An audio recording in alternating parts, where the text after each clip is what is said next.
Hi everyone, today I am discuss about linear momentum of a system of particles. इससे पहले हमने linear momentum पढ़ चुके हैं, तो linear momentums of a system of particles के लिए पढ़ने जा रहे हैं। ठीक है, कोई बॉडी है, वो सपोज क्या कोई सिस्टम है n पार्टिकल से मिलकर बना हुआ है। सपोज कोई सिस्टम है, उसमें क्या है, नंबर ऑफ पार्टिकल्स n है, उसका टोटल लीनियर मोमेंटम जो होगा वेक्टर सम के इक्वल होगा। टोटल जो आपका लीनियर मोमेंटम होगा, लीनियर मोमेंटम, यानी कोई सिस्टम है जिसमें n पार्टिकल है, total linear momentum is vector sum of the linear momentum of individual particles. जो उसका वेक्टर सम होगा इंडिविजुअल पार्टिकल्स का, वेक्टर सम होगा इंडिविजुअल पार्टिकल्स का। ये हम पार्टिकल, ठीक है, एंड क्या है, टोटल लीनियर मोमेंटम है। ठीक है, टोटल नंबर ऑफ पार्टिकल है, तो टोटल लीनियर मोमेंटम हम कैसे फाइंड कर सकते हैं। टोटल लीनियर मोमेंटम जो होता है वेक्टर सम होगा individuals linear momentum of individual particles. ठीक है, वह linear momentum are N individual particles कैसे लिखते हैं। इंडिविजुअल पार्टिकल्स का लीनियर मोमेंटम हम क्या लिखते हैं, एक पार्टिकल्स का p is equal to M into V. Individual particles का linear momentum p is equal to M into V, जिसका मास m है, v क्या है, वेलोसिटी है। So linear momentum of a system, यानी n पार्टिकल हैं, तो linear momentum of a system कितना होगा, p इज इक्वल टू क्या होगा, p1 plus p2, p1 plus p2 plus p3 and so on plus pn। n particles हैं तो total sum ऐसे लिख सकते हैं। सपोज हर पार्टिकल का मास, प्रत्येक पार्टिकल का मास अलग अलग है। पहले का है m1, दूसरे का है m2, तीसरे का है m3। तो ये है पार्टिकल्स के m1, m2, m3 and so on. ये क्या है, पार्टिकल की मास है, इसकी corresponding velocity v1, v2, v3 है। देयरफॉर इसका लीनियर मोमेंटम्स कितना लिख सकते हैं हम, देखो p इज इक्वल टू क्या लिख सकते हैं, m1 v1 plus m2 v2 plus m3 v3 plus and so on mn vn। क्या लिख सकते हैं, mn vn। ठीक है, इसको हमने इक्वेशन फर्स्ट डाल दी। इक्वेशन क्या आई है, फर्स्ट इक्वेशन आई आपकी। ठीक है, total linear momentum of a system p is equal to m1 v1 plus m2 v2 plus m3 v3। then after that from the concept of center of mass, centre of मास के concept से हम जानते हैं, from the concept, ये हम पढ़े हैं, from the concept of centre of मास से हम जानते हैं, क्या जानते हैं हम, m1 v1 जो होता है m1 v1 plus m2 v2 and plus so on plus mn vn is equal to, ये होता है mass, capital total mass into VCM, यानी centre of mass about velocity. इसको हमने इक्वेशन 2 जान दिया, ये हम जानते हैं, वी नो, ये हम पहले भी लिख चुके हैं इससे पहले वाले डेरिवेशन में। VCM यानी velocity about centre of mass, ये हम जानते हैं, m1 v1 equal to m2 v2 and so on m3 v3। तो इसको लिख सकते, तो from equations 1 and 2, from equation 1 and 2, देखो इक्वेशन 1 का RHS और इक्वेशन 2 का LHS सेम है, तो इक्वेशन 1 और 2 से हम क्या लिख सकते हैं, p is equal to total linear momentum p is equal to m into VCM, n into VCM। इसको हमने थर्ड इक्वेशन डाल दी, ये हम पढ़ चुके हैं। इसको हम क्या कहते हैं, third equation. p is equal to, देखो इक्वेशन 1 का RHS और इक्वेशन 2 का LHS क्या है, इक्वल है, तो हमने उसका LHS का RHS भी इक्वल होंगे। p is equal to m into VCM। v क्या है, centre velocity about centre of mass कहते हैं, v equal to m VCM। ये total linear momentum of a particle is equal to the product of mass and velocity of its centre of mass. देखो n system का total linear momentum कितना होगा, ये होगा product of mass and total product of total mass and velocity of its center of mass is called total linear momentum of n particles। ठीक है, from Newton second law से हम बात करते हैं, यहां से इरेज कर देता हूं मैं, from Newton second law, Newton second law of, देखो इसी की बात करते हैं, न्यूटन का second law for system of particles के लिए करते हैं न्यूटन, इसी के अंदर है इसकी सब रेटिंग न्यूटन क्या second law for Newton second law for system of particles, system of particles,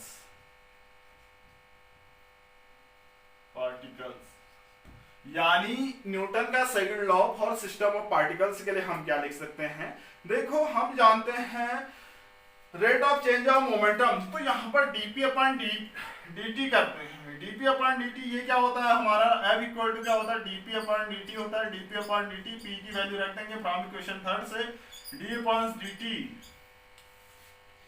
d upon dt into p की वैल्यू क्या रखेंगे, m into ecm, m into ecm, ठीक है, m इंटू ecm, क्योंकि ये p हम निकाल चुके हैं, तो यहां से क्या लिख सकते हैं, देखो m तो क्या है, कांस्टेंट है, m क्या है, टोटल मास है, कांस्टेंट है, हम इसको बाहर कर सकते हैं, dv dp upon rate of change of total linear momentum, m constant है बाहर आया, तो d into ecm upon dt, rate of change of क्या, velocity about its center of mass, it called acceleration about its center of mass, इसको dv since हम ये जानते हैं dv upon dt is equal to acceleration a, अब देखो यहाँ vcm है, rate of change of velocity about its center of mass, it is called क्या, acceleration of about its center of mass, ठीक है, इसको हम क्या लिख सकते हैं, dp upon dt,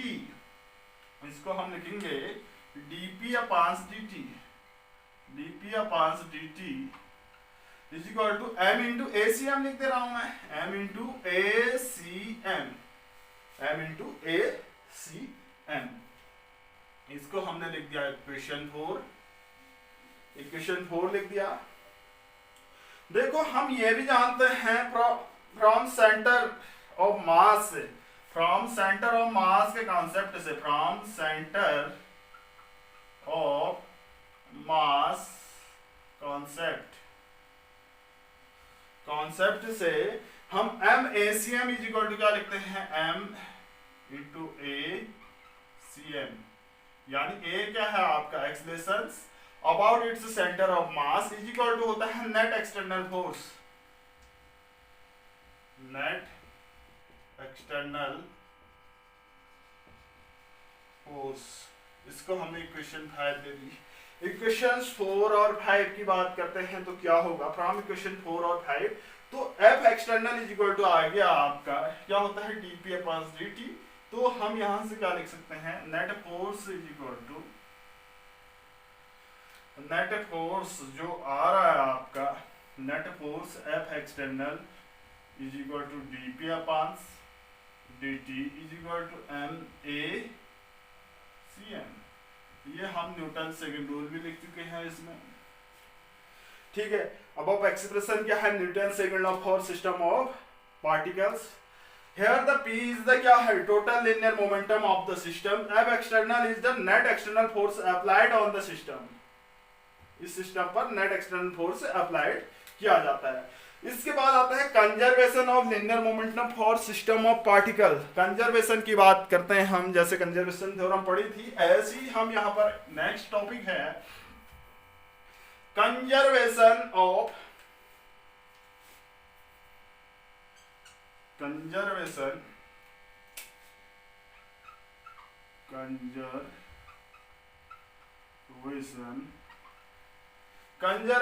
of linear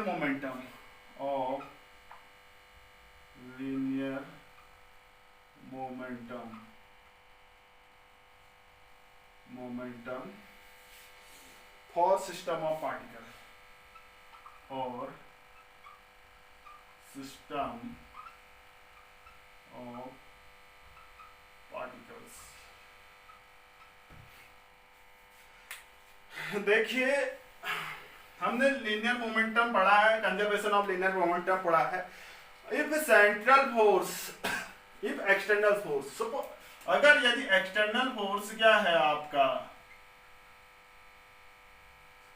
यदि एक्सटर्नल फोर्स आपका पार्टिकल्स पर जीरो होता है, तो एफ एक्सटर्नल फोर्स अगर पार्टिकल्स पर जीरो होता है तो उस time if external force f external equal to zero, then rate of change of linear momentum constant होता है। हम वहां पर पढ़ चुके हैं dp upon dt is equal to क्या आता है आपका, जीरो आता है।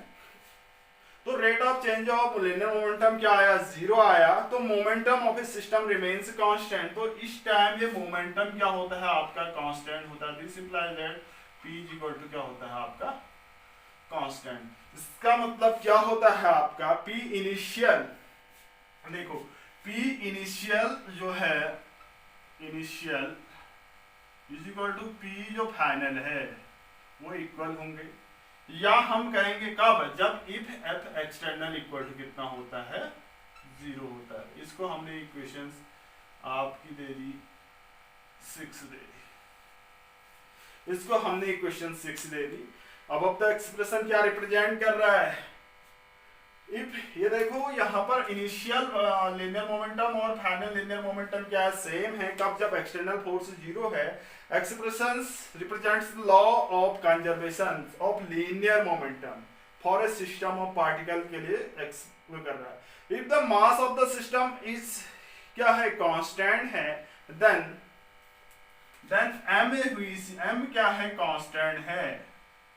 मास of the particle system is constant, if then MVCM is equal to constant, MVCM is equal to constant,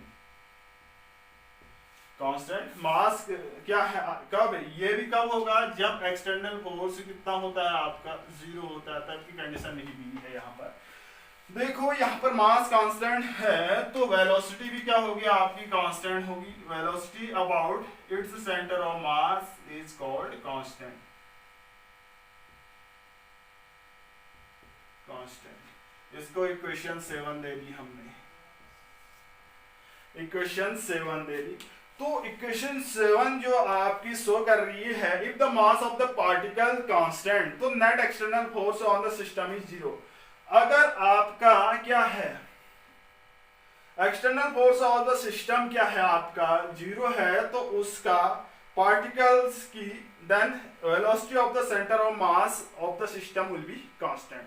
देखो अगर हमारा क्या है, एक्सटर्नल फोर्स जीरो है, तो मास कांस्टेंट है, मास कांस्टेंट है, तो velocity about its centre of मास भी कांस्टेंट होगा। इस इक्वेशन से, इक्वेशन 7 से क्या कंक्लूजन निकल रहा है, अगर आपका मोमेंटम कांस्टेंट है, कब, जब एक्सटर्नल फोर्स कांस्टेंट है, सॉरी एक्सटर्नल फोर्स जीरो है, एक्सटर्नल फोर्स जीरो है, तो टोटल मास क्या है, कांस्टेंट है।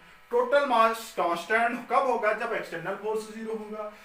अगर टोटल मास जीरो है, तो ये कहता है कि यहां से क्या कंक्लूजन निकल रहा है, तो velocity about its centre of mass is also भी कांस्टेंट, तो ये भी क्या होगा आपका, कांस्टेंट होगा।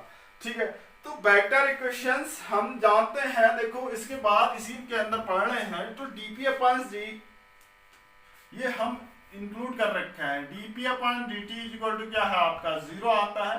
तो यहां से हम क्या लिखते हैं, p को हम क्या लिखते हैं, constant, constant equivalent to 3 equations. देखो कांस्टेंट एंड देन जो p है, p is equal to constant, p is equal to constant, constant equivalent, constant is equivalent, constant is equivalent, equivalent, equivalent किसके, 2-3 equation, equivalent to 3 equation, 3 equation.